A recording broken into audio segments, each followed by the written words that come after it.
Good evening. Welcome to the new and improved Jefferson Park Neighborhood Center. My name's Jennifer Jones and I'm the Director of Lynchburg Parks and Recreation. Thank you all for coming out and celebrating the Jefferson Park Neighborhood Center Renewal Project, which is part of the Bridges to Progress initiative. Now I'd like to recognize a few dignitaries in our presence today. First of all, from City Council, Councilman Sterling Wilder,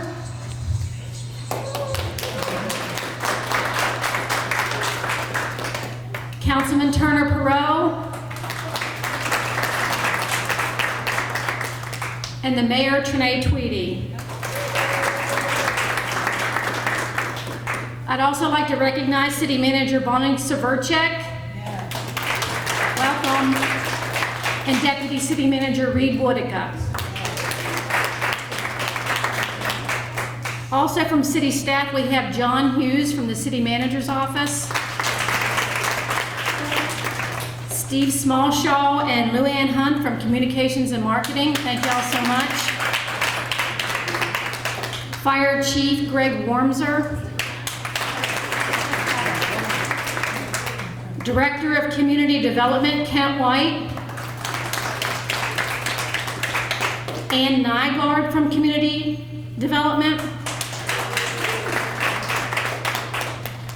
I'm not sure if Melissa Tillman from Finance is here. We were expecting her, but I don't know if she's here. And if she's not, I still want to recognize her great work for this project. Anybody from the CDAC committee, if you could please stand. And anyone from the CDAC committee? Okay, and I think Charlotte's going to touch on that here a little bit later. And then I also want to recognize, and if I forgot anybody, I apologize, but I also want to recognize, ask for the Parks and Recreation Department staff to stand with your hand, give a hand up. Thank you all so much for chipping in on this project. This center ribbon cutting is especially unique as we also celebrate the reopening of the center after a partnership with the Boys and Girls Club concluded last spring.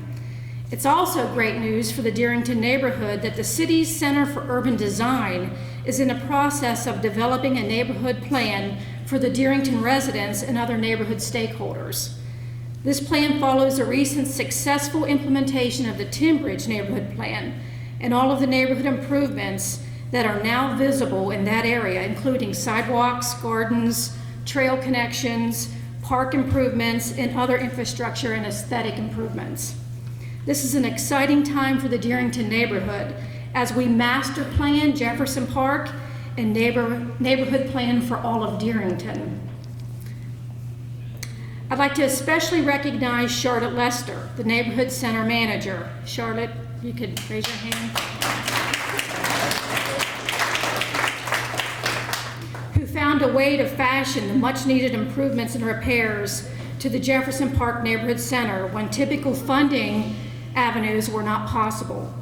Knowing that people feel valued or devalued by the funding commitments and resources prioritized to care for and provide quality of life improvements in neighborhoods, Charlotte developed and submitted an application through the Community Development Block Grant process to fund the needed repairs to 6 neighborhood centers. Today, the Deerington neighborhood is the beneficiary of her efforts. Great job, Charlotte.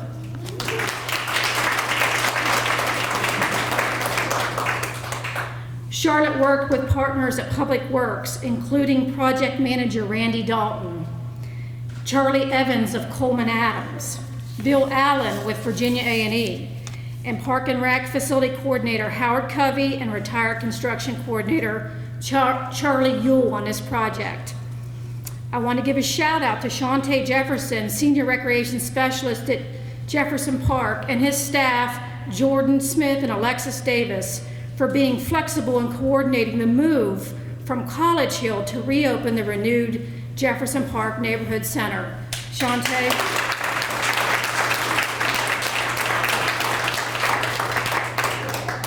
This move was especially difficult because so much energy and love had gone into building the relationships and programs at the College Hill Neighborhood Center.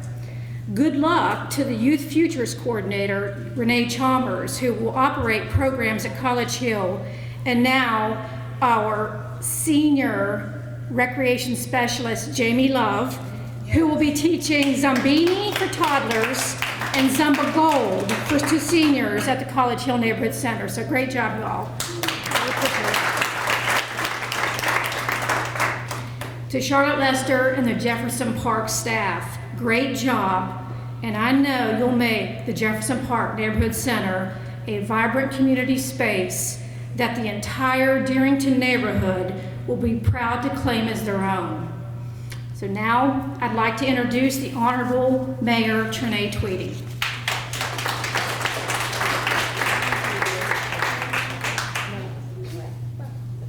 We're going to coordinate it. We're going to dance. No. That's right. She's going to offer the lovely remarks just before the ribbon cutting. We'll save the best to last. So, I'm Charlotte Lester, the Neighborhood Centers Manager, and I'm really happy to be back here in the Dearington neighborhood in Jefferson Park Center.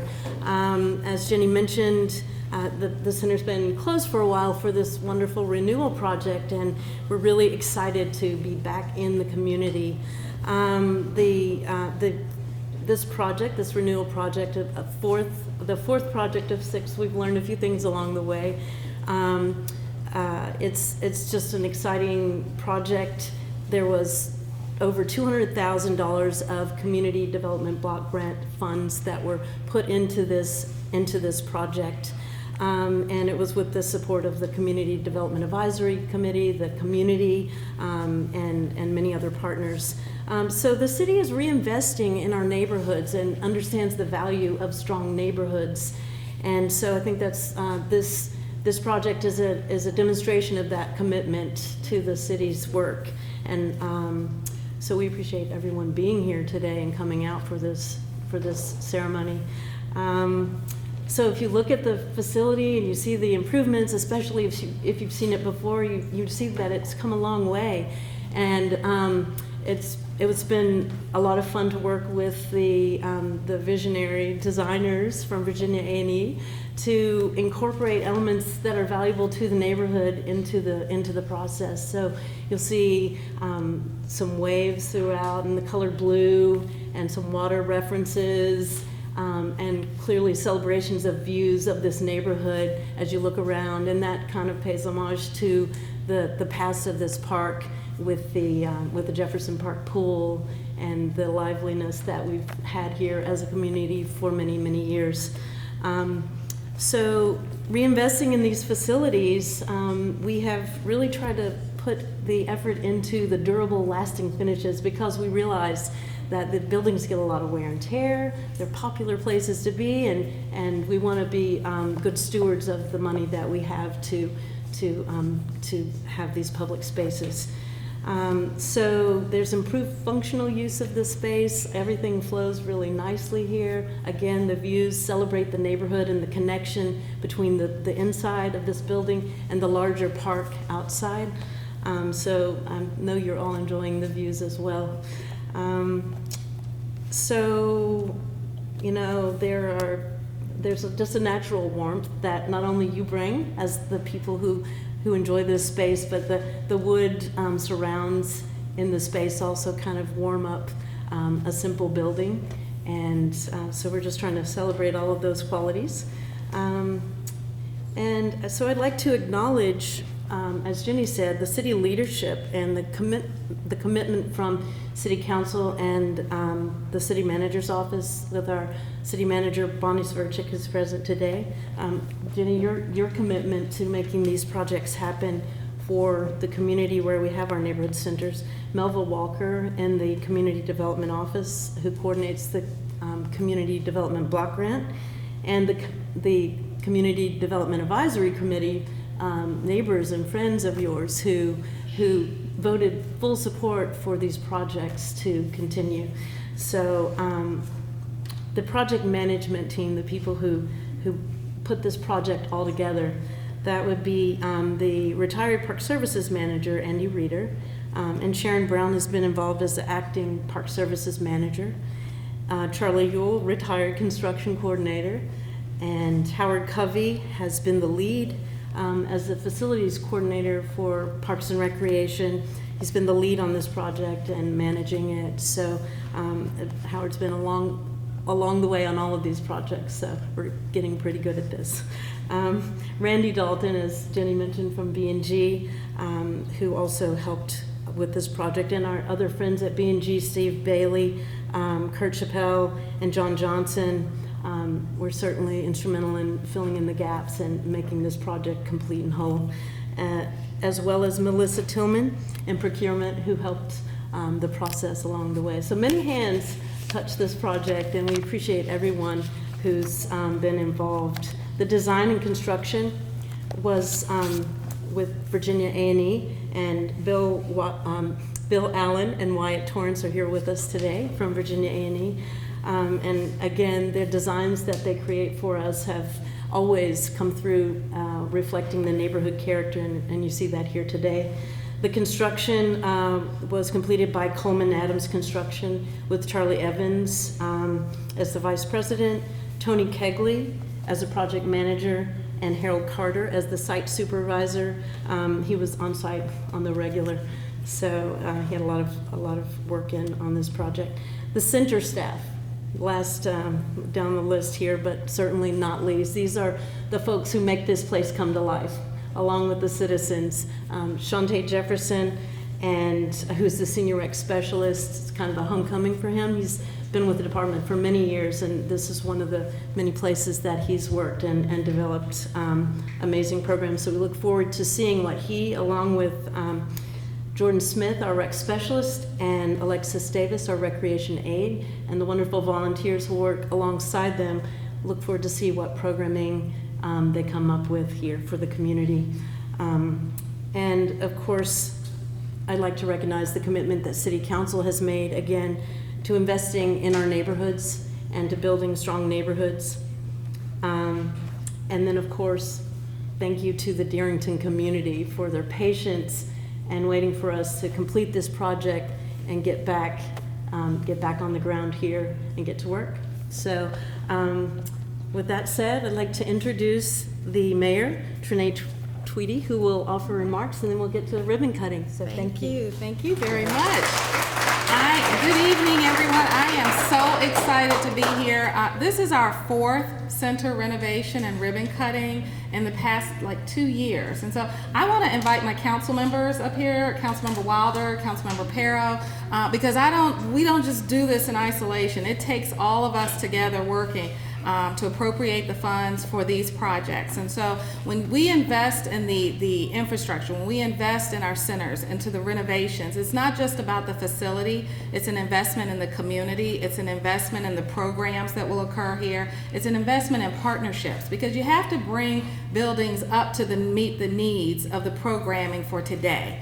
And so this is about the future of the kids, those that are here with us. This is about our homeowners in our community. This is about Darrington being a focused neighborhood. So for many of you who have attended several meetings, it's all about this renovation. It's all about extending this collaborative effort beyond these walls. And so Darrington has always been a long-standing community of history and just people loving each other and coming out of here knowing that there are great things that come out of Darrington. There are great persons, there are great purposes. And so as a city, we're investing in that. And that's why I want everyone to understand this is your center, your staff, your programming. And so we want you to talk about what you'd like to see here in those partnerships to make it even greater. So I'm going to defer my comments anymore to Councilmember Wilder. And also Councilmember Pero is chair of our housing authority. So he serves kind of dual roles, just like several of us do. But thank you all for being here, and I'm going to let you have some comments. Can I make a quick comment? And then you speak better than me, so you wrap up. It's good to see everybody here. And just to give you a quick history, I guess about 6 years ago, Councilmember Randy Nelson and I had the same opinions about neighborhood centers in the city and how they're being used, but different ideas about how to get there. So Councilmember Nelson and I sat down and identified the Darrington Neighborhood Center as really a special place because of the school right on top of the hill, the community itself, the history of this community, and the neighborhood center was not a very active or engaged neighborhood center at the time. And we figured this could be a wonderful, wonderful place. So we worked closely with council and then brought in the Boys and Girls Club. And the Boys and Girls Club proved that the neighborhood was here and could support it. And during that time, I think that was really helpful because it bought time for staff. And I just want to commend Jenny because when you came in, you took a whole fresh look at the community centers, and you have done you and your team have done a really great job reinvigorating and re-energizing and making these centers, allowing these centers to see the potential that they could possibly have. And I could not be more thrilled than to stand here with you all and see this beautiful space. This is gorgeous. My hat's off to the design team and to the construction team. This is absolutely gorgeous, and this is the space that Darrington deserves. So I am just so happy to be here. Congratulations to you, and thank you for allowing me the opportunity to speak. My name is Sterling Wilder. I'm just honored to be here at this beautiful location. I just want to commend the staff for all the work you've done to make this place a better place for our children and our families to work here, not just for the children in the neighborhood, but also for our senior citizens, for the programs that they have that they sponsor. I did not realize how vital, I know how vital, but I didn't realize how much our Parks and Rec and our community centers do in our community until I got on city council. I lived in Rivermont and we didn't have a community center that we could go to growing up, and to come here and to go to Darrington and go to other parts of our community, to Timbridge Hill and Daniels Hill, those other community centers, I didn't realize how hard the staff work, how much dedication to have to making the place change. And what's so beautiful, the place is beautiful, but what's gonna make the big difference are the staff members, the relationship that you're gonna make with the kids, with the family members, the relationship that you're gonna build with partnerships is gonna make the difference in the community. We can put millions of dollars here and it all could be for nothing if we didn't have strong staff and strong partners. So I commend you for coming today. I commend our community leaders for coming today, all of our great members from the community that go to different centers and work together to make those centers so great. They've invited me to several luncheons, and that's my biggest problem. I've gone to too many of them, but I enjoy the fellowship and the camaraderie that we have when we go there to those different centers. And we went to the, was it the Hens and the Hens and the Roosters, what was that? The Hens, to one of their events, to the seniors prom. They even let me come to that. So again, even though I'm not a senior yet, I'm getting close, I'm not a senior yet, but it was a great time that they had. But it just shows that how the community works together, how they come to work together. And someone sent me a message. You know, when you're on city council, you get so many comments, some good, some positive, some just different. And one person said, we don't invest in our children. We invest in our youth. And I'm so thankful that we're investing in our youth, that we're planting seeds to our school system, to our Parks and Rec. We're planting seeds because we believe in our children and we believe in your future. And I'm so thankful that Darrington has a place where the kids can come, the families can come, grow and learn together. God bless you.